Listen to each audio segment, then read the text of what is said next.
What is going on? I want to welcome you from half court for today, Tuesday, November 22nd, 2022. I am your host, Sean Murphy, alongside my boy, Jeff Iafredi. Jeff, look at you with the Woodward Pistons shirt. I like it.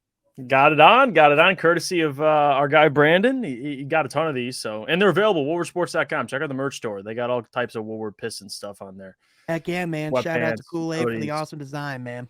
Oh yeah, it's sweet. I'll be Yeah. wearing it. Next Pistons game we go to, I'll be rocking it. Yeah, 100%, man. Listen, I know a lot of people might not be going to Pistons games anymore with some of the news with injuries, and I know people might be feeling a little down right now in the midst of a losing streak. But Jeff, if there's any consolation, our rookies have been playing awesome. And I know we've talked about the rookies quite a bit. I know we've talked about Jaden Ivey quite a bit, but Jeff, I don't give a. We're talking about him more because Jaden Ivey, really, especially over the past week, has kicked it up another gear. Mm-hmm. And rightfully so. That's what they asked him to do. At last 6 games, I believe he's given the Pistons, he had 19, 5, and 4, essentially, which, again, you'll take that. Every day of the week and twice on Sunday. So for Ivy to be in the role he's in without Cade Cunningham, that was the biggest thing. That's the biggest test for him. Like, what do you look like when you're the guy, right? Not playing alongside Cade. And he's taken it. He's handled it well. He's played even better. And given so, I mean, any guard, you put the ball in his hands and you give him that usage rate, he's going to play better.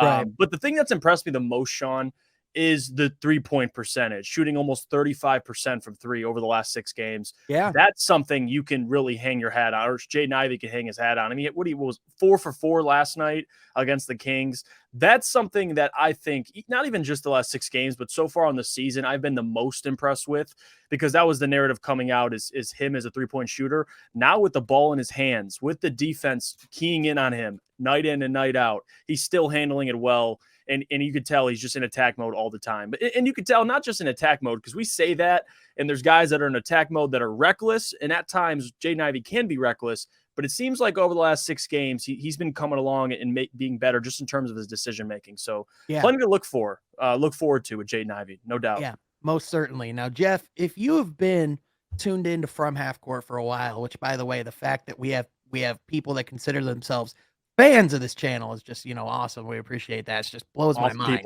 Yeah, it blows my mind. But Jeff, if people were watching our videos back in July or August, they heard a phrase a whole lot about that we said about young guards, that they love to turn the ball over, right? Yeah. That they love, they love to be reckless with the ball. And there's definitely moments, I think, where, Jaden Ivey isn't innocent of that. I mean, any guard in the league is going to do it, right? But I think the thing that I've been so impressed with him is, to your point, like, he's really been taking good shots, and he's been, making a lot of tough shots too. And like, in particular, this last game against Sacramento, even though, they didn't come out with the win, he made every 3 he attempted. And like, the difference was he was setting his feet. He was taking good shots. He was taking shots that were open and that were available to him. Whereas I think a lot of times, I mean, you even saw, a few nights ago, Jaden Ivey was 1 of 9 from beyond the arc. And, I think the reasoning behind that, a lot of his attempts that he took were off balance. A lot of the attempts that he took were early in the shot clock. A lot of the attempts that he took were rushing and trying to get the Pistons back at the game. And like, a lot of times young guys just try to get it back on one possession. A lot of times you got to chip away at it, right? So I think it's just a lot of things of him being young. But the thing that's been so impressive is just the fact that we talk about a lot about his athleticism, a lot about his speed. His basketball IQ is so high. That's the most underrated part. We talked about that too, coming in, being from, again, your mother was the women's basketball coach at Notre Dame. Very intelligent woman, just in terms of the game in general, former WNBA player for the Detroit Shock, by the way. So again, coming from that, family, being coached, being a coach's son, he's going to be disciplined. He's going to be harder on himself, I think, than others. And I see with Ivy, one thing that I've noticed, and many people have pointed out, is him settling for threes at times, knowing how gifted and how athletic he is. He can pretty much get to any of his spots. I mean, he's just much more faster than everybody else with the basketball. But I've noticed lately he's been at least better in terms of that decision-making. So again, it's not about making mistakes. It's how do you respond from those mistakes? And from Ivy's perspective, he's done a great job doing that. So that's something also to kind of give confidence in Pistons fans is not only, he's a rookie, he's going to make mistakes, but are they consistent mistakes? How well is he being coached? What's the player development look like for the Pistons? And listen, as much criticism as people want to give Dwayne and that coaching staff, I think, have done a tremendous job with Ivy. I think he's looked ready, man. Yeah, really. I mean, you've seen the improvements for Ivy, so plenty to look for, really, for the future for him and Cade.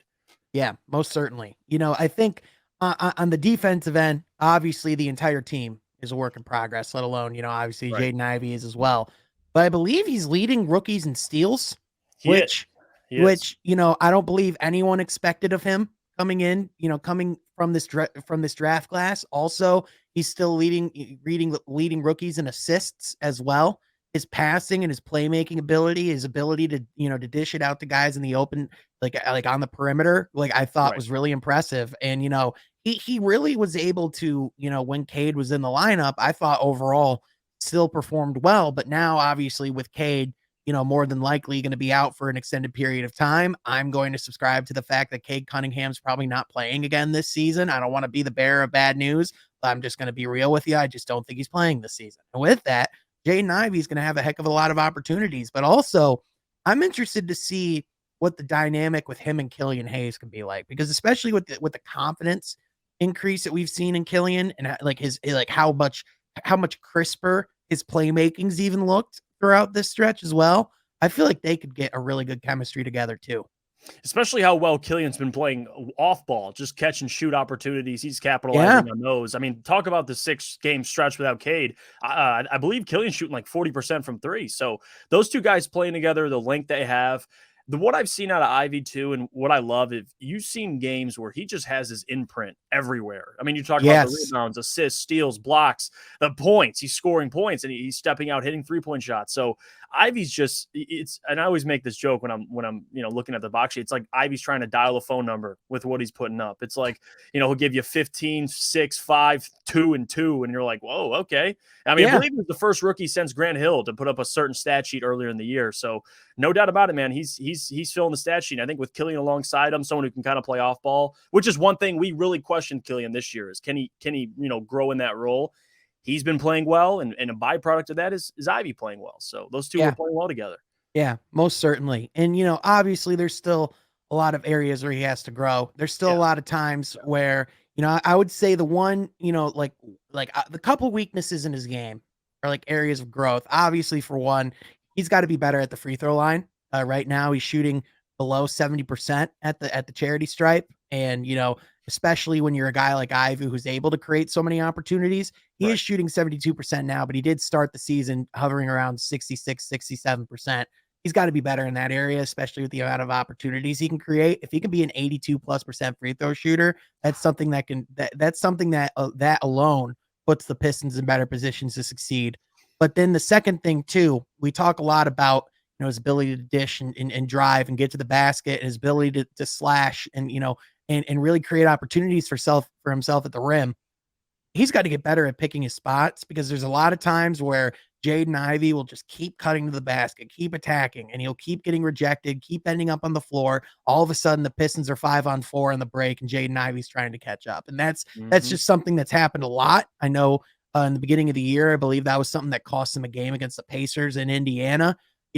That's just something he's got to be better with, right? And that'll come. But it's one of those things where I know he's used to being able to yam on everybody. You're not going to be able to do that in the NBA. You're just not. Especially, no, you're right about that.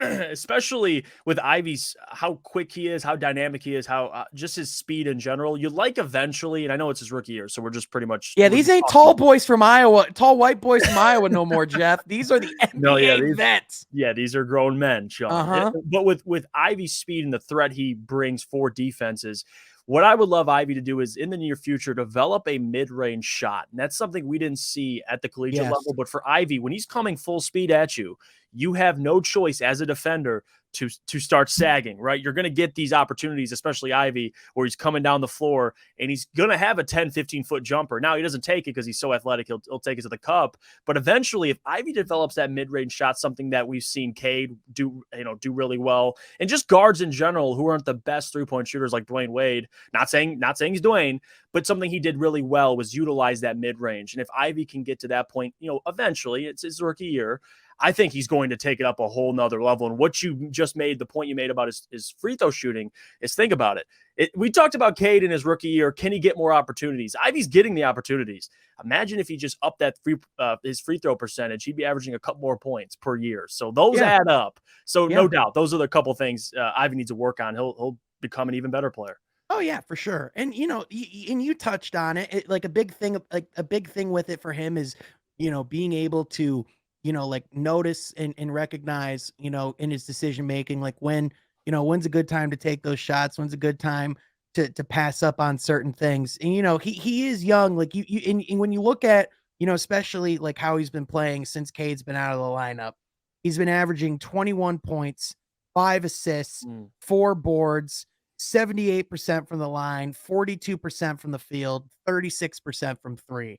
Like he's stepping it up and going on a whole different level. And especially, like I know there was like a lot of buzz at the very beginning of the season when Benedict Mathurin was having some really good performances and was putting up a lot of numbers.